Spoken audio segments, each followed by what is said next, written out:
Hey everyone, it's Lexi. In today's video I'll be doing my July music, movie, and TV show wrap up. So July was very music heavy in terms of the, new content coming out, as you guys probably already know.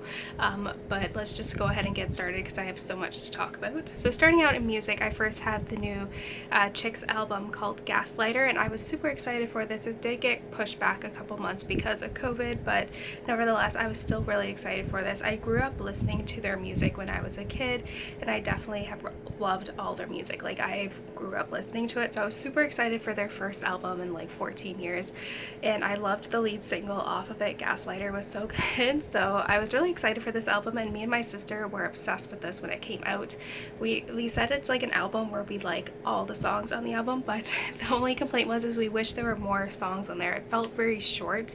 That was just my only complaint, but we liked all the songs on there. I think my favorites are Gaslighter, Juliana Calm Down, Sleep at Night, For Her, My Best Friend, Wedding, Tights on My Boat, Texas Man, and Hope It's Something Good, which is like the majority of the songs on the album, but those were like my favorite. It has more of like a pop rock country vibe with more of like the undertones of the bluegrass, like banjo and fiddle that are integrated in between. But I really like this new sound. I really enjoyed this album, and yeah, it's really good. Next, I did end up getting a couple songs, I think, from this singer goes by Elena.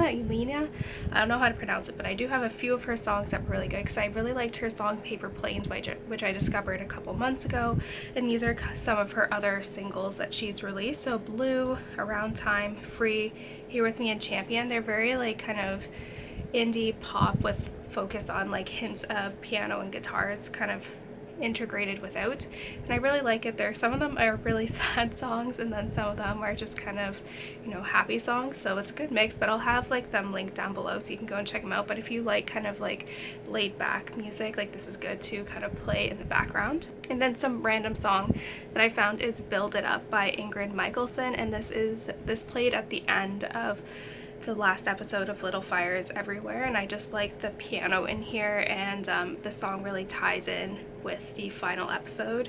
I'm not going to spoil anything with that show, but I also like that song on there as well. And obviously I had to talk about Taylor Swift Folklore, which made my day. You can go check out my full review of that in the cards, but essentially I love it. Like, I think this is her most sonically cohesive, lyrically intense poeticism album ever, and yeah, I love it. It took me by surprise, and I've just been honestly listening to it nonstop since it's come out.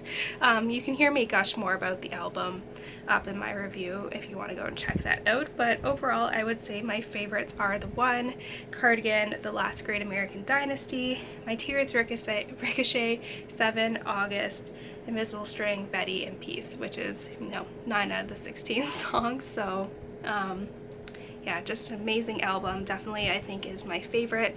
And usually I found with some of her albums, some of the like singles that she releases initially, like the first single, doesn't really reflect the album, but I feel like here in this time, Cardigan really like signifies the entire feeling and atmosphere of the album, and I enjoy all the songs on here, and it's definitely I like the storytelling aspect in here and how they're not necessarily always about her life. They're told from different people's perspectives, and yeah, it's just an amazing album. So moving on to TV shows, this was actually a very successful TV show month for me. So I ended up finishing season 3 of The Marvelous Miss Maisel. This wasn't my favorite season. I think season 2 is my favorite, but I still really enjoyed this one, and Susie is probably one of my favorite characters. She's so funny, but I'm very curious to see what happens in the next season, just because it ended on like a very big cliffhanger, so I'm very curious to see what happens next. But we'll probably have to wait a while because COVID's probably postponed it. But yeah, nevertheless, I still really enjoyed this season. It was fun. I just love the 60s vibe and just the music, the atmosphere, the clothing. I love it all. And as I said earlier, I watched Little Fires Everywhere on Hulu, and I never read the book for this. I didn't really like the author. Was it Celeste Ng's Everything I Never Told You? I read when that first came out, and I didn't really like it, so I don't know. I didn't want to pick up this book. I just watched the TV show, and this was a series that I didn't love it, nor did I hate it. It was just kind of like how I felt, but I feel like because of the general like topic of this TV show, it's kind of very not feel good, and all the characters are very unlikable. Like I didn't like a single character, although I appreciate the correct spelling of Lexi. I do appreciate that, but I just didn't like any of the characters. I was just curious to see how it all ended, but despite everything, I did really enjoy. I felt like the finale episode did a really good job at like wrapping everything up, and you don't feel good watching it. I had very conflicted feelings about the trial that takes place in here, but I do feel like it does touch on very important themes, like, you know, mom shaming, mother versus mother, like what makes a person a mother, you know, just lies and secrets, and how, you know, they kind of cage you in.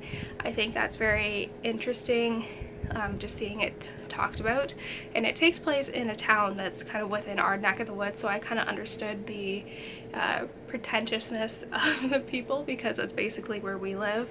So it's very interesting reading or like seeing that on the screen.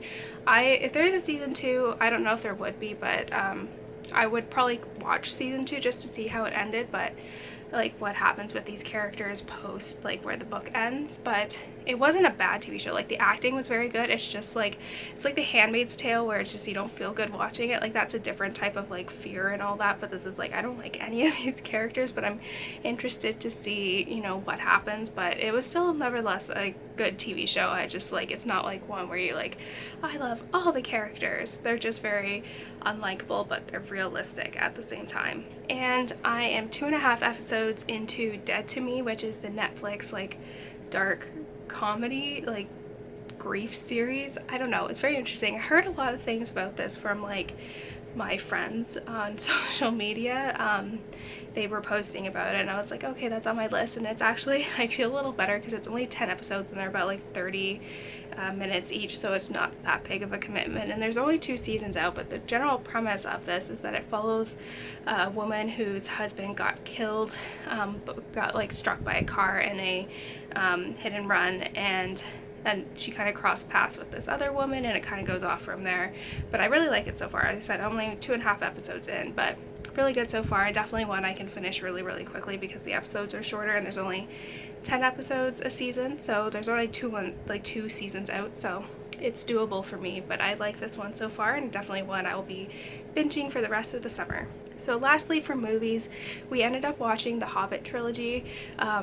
July was the month of power outages, like cable outages.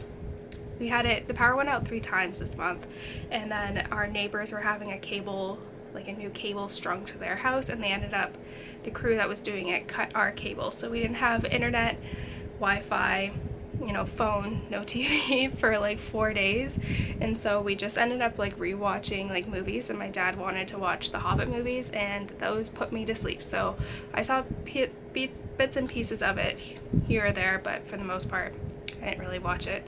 And then we ended up watching Knives Out, which was on my radar for a while, and I really wanted to watch it, and I heard great things about it, and it was really good. Like, I love how it was very much a kind of a classical whodunit murder mystery. It kind of reminded me of Agatha Christie's, and then there were none, just kinds of the like reveals and all that.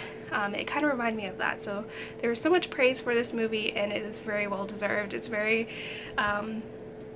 interesting. Like, I think you just have to go into it not knowing what to expect, and it was like the big reveal at the end. Like, it was very good. It's definitely a movie I want to rewatch and see if I can pick up on the subtle clues that I like know happen and kind of play them in.